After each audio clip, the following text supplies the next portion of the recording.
first aware that something was wrong, it was a couple of years ago now, when I started to experience some quite subtle sort of symptoms, but didn't necessarily realise at the time. Shortly after I got my fourth child, I started to feel a bit more tired than usually.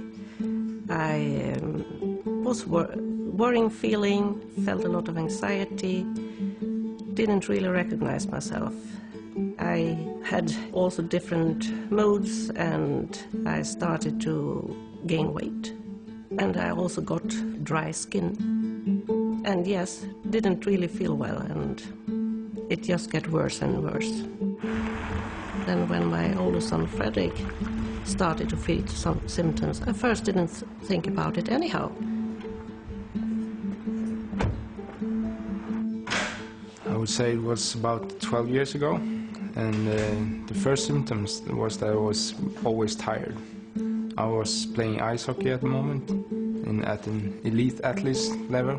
As you can see, it was several years ago, but at that time I was mainly feeling really tired, and I was also feeling that I was kind of sick all the time. I didn't feel well, so I went to the doctor several times, my house doctor, and he always said that you probably got a cold or some virus infection, so it took a while to discover what I was really suffering with. But I was eating lots and losing weight at the same time.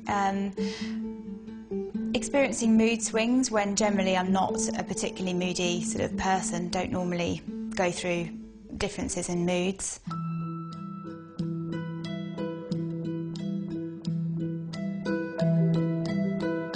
I felt really tired.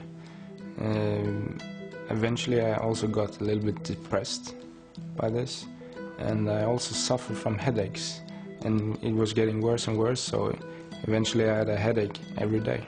I played ice hockey, so I didn't gain weight. I didn't display the obvious symptoms otherwise than being tired. But I think at that age, that's quite normal for a teenager to be tired and a little bit lazy. But it got to one point where my family said to me that you're like a zombie, because what you do is only you get to your ice hockey practice, and when you get home you just fell asleep. So that was the point that we realized that something else than just being sick or having a cold was the case. So we needed to investigate this further.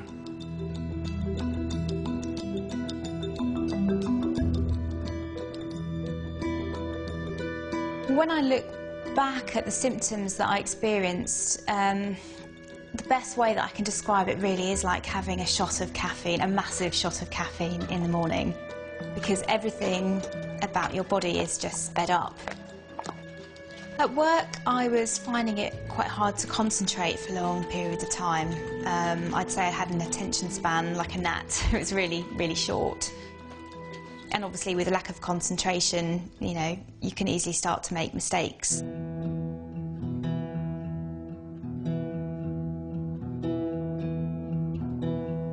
If you have a hypothyroidism, which is an underactive thyroid, then it really slows down all the functions of the body, because the thyroid is really the engine of the body, and you need the thyroid hormone to get all the cells and organs in the body to work. So it slowly shuts down the organs, and yes, if it goes really bad, then you even can die from it.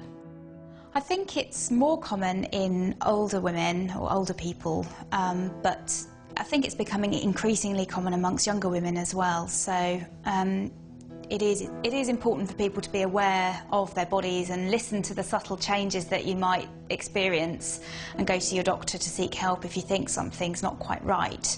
Unfortunately today there is a great lack of awareness among the GPs and among people in general about thyroid disease. Many people doesn't even know what the thyroid is or where it's placed, and it goes in the genes. I have 4 children, and 2 girls, 2 boys, and the boys both got hypothyroidism, an underactive thyroid, when they were in their age of 16 and 17.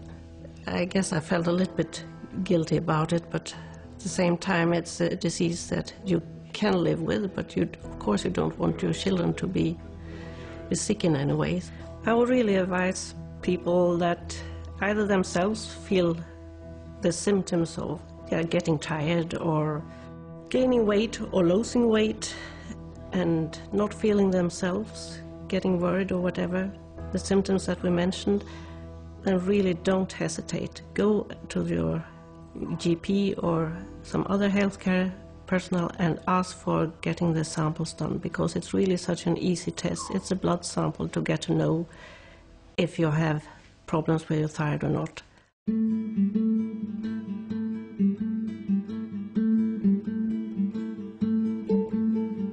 I was diagnosed with hyperthyroidism, which means that the thyroid's producing too much thyroxine. So they put me on a course of treatment to help control the levels that my thyroid was producing. When that treatment didn't work, I then underwent radioiodine treatment to sort of destroy part of the thyroid and reduce the amount of thyroxine that it was releasing.